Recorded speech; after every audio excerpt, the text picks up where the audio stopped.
بسم اللہ الرحمن الرحیم۔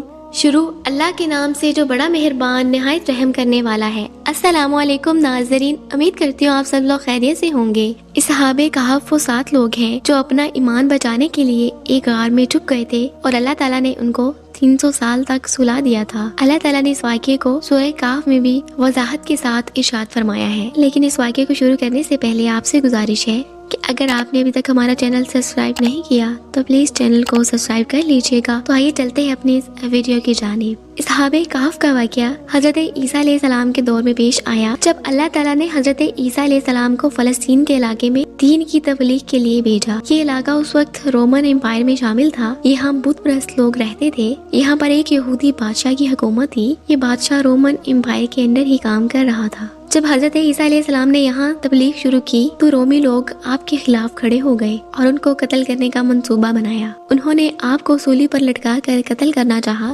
لیکن اللہ تعالیٰ نے حضرت عیسیٰ علیہ السلام کو زندہ سلامت آسمان پر اٹھا لیا۔ اس واقعے کو کچھ ٹائم ہی گزرا تھا کہ یہودیوں نے رومن امپائر کے خلاف بغاوت شروع کر دی۔ اس بات پر رومن امپائر کے بادشاہ ٹائٹس کو بہت غصہ آیا۔ اس نے یروشلم فلسطین پر حملہ کر کے اس کو تباہ کر دیا اور یہاں تک اس نے بیت المقدس کو بھی بہت نقصان پہنچایا۔ اس کا غصہ پھر بھی ٹھنڈا نہیں ہوا۔ اس نے 1,50,000 یہودیوں کو قتل کر دیا اور جو تھوڑے بہت یہودی یہاں سے بچے تھے وہ اپنی جان بچا کر فلسطین سے نکل گئے۔ اس طرح فلسطین کی زمین پر عیسائی لوگ ہی بچے تھے جو حضرت عیسیٰ علیہ السلام کو ماننے والے تھے اور ان کے پیروکار تھے۔ پھر ایک زمانہ آیا، اس زمانے میں ایک تقیانوس نامی بادشاہ کی حکومت آئی تھی۔ یہ بادشاہ بت پرست تھا جو کہ رومن امپائر کا ہی تھا، لیکن عیسائیوں سے بہت نفرت رکھتا تھا، اس لیے اس نے اپنی حکومت میں عیسائیوں پر بہت ظلم کرنا شروع کر دیے۔ ایک روز اس نے حضرت عیسیٰ علیہ السلام کے کچھ ماننے والے لوگوں کو اپنے دربار میں بلایا اور دھمکی دی کہ میں تمہیں کچھ دن کا وقت دیتا ہوں، تم عیسائی مذہب چھوڑ دو اور اس کی تبلیغ بھی چھوڑ دو،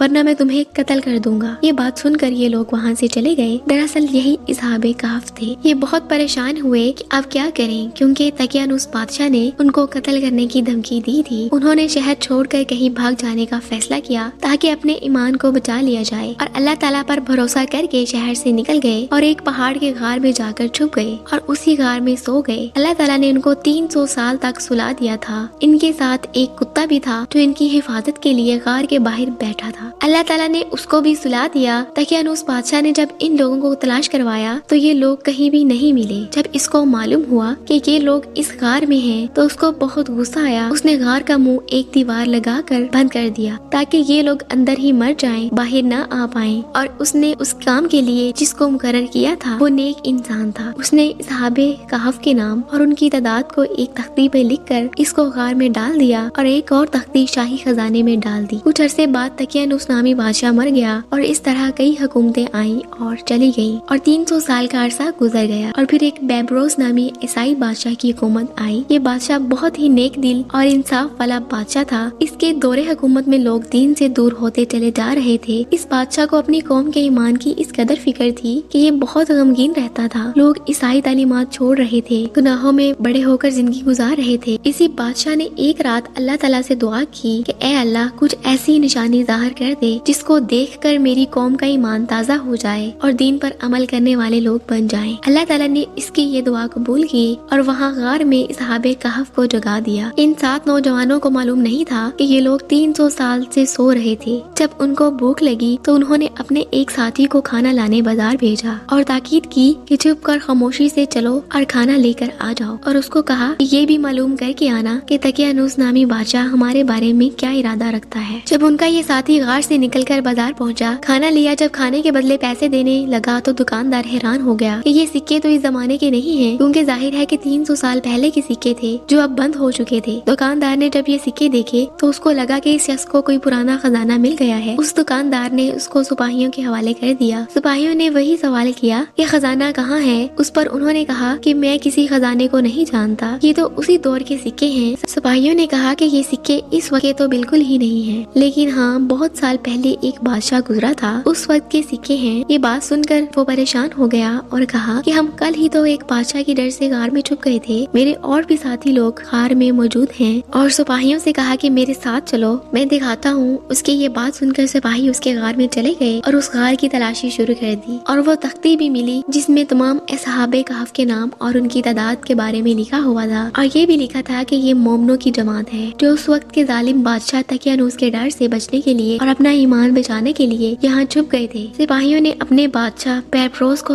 اطلاع دی، بادشاہ وہاں پہنچا اور اصحاب کہف کا پورا واقعہ سنا۔ بادشاہ نے سجدے میں جا کر اللہ تعالیٰ کا شکر ادا کیا کہ اللہ تعالیٰ نے اس کی دعا قبول کی، اور پھر اصحاب کہف نے اپنے بادشاہ پیپروس کو دعا دی کہ اللہ تعالیٰ آپ کی بادشاہیت میں برکت دے، اور پھر اسلام کرنے کے بعد اس غار میں جا کر پھر سے سو گئے جہاں سے وہ اٹھے تھے، اور پھر اسی نیند کی حالت میں اللہ تعالیٰ نے ان 7 نوجوانوں کو اپنے پاس بلا لیا۔ بادشاہ نے ان کو بہت عزت و اکرام کے ساتھ وہیں دفن کروا دیا اور غار کے باہر ایک مسجد بھی بنوا دی۔ لوگ پھر ان سے عقیدت کے لیے ہر سال حاضر ہوتے۔ اللہ تعالیٰ سے دعا ہے اللہ تعالیٰ ان کے درجات کو اور بلند کرے اور ہم سب کو بھی ایمان والا بنائے اور امن والا بنائے۔ اللہ تعالیٰ ہمارے دین کی حفاظت فرمائے۔ محترم ناظرین، اگر آپ کو یہ ویڈیو اچھی لگی ہو تو پلیز ویڈیو کو لائک کر دیجیے گا۔ مزید اس طرح کی ویڈیوز دیکھنے کے لیے ہمارا چینل سبسکرائب کر لیجیے گا۔ تو مجھے دیجیے اجازت، ملتے ہیں اپنی ایک نئی ویڈیو کے ساتھ، تب تک کے لیے اللہ حافظ۔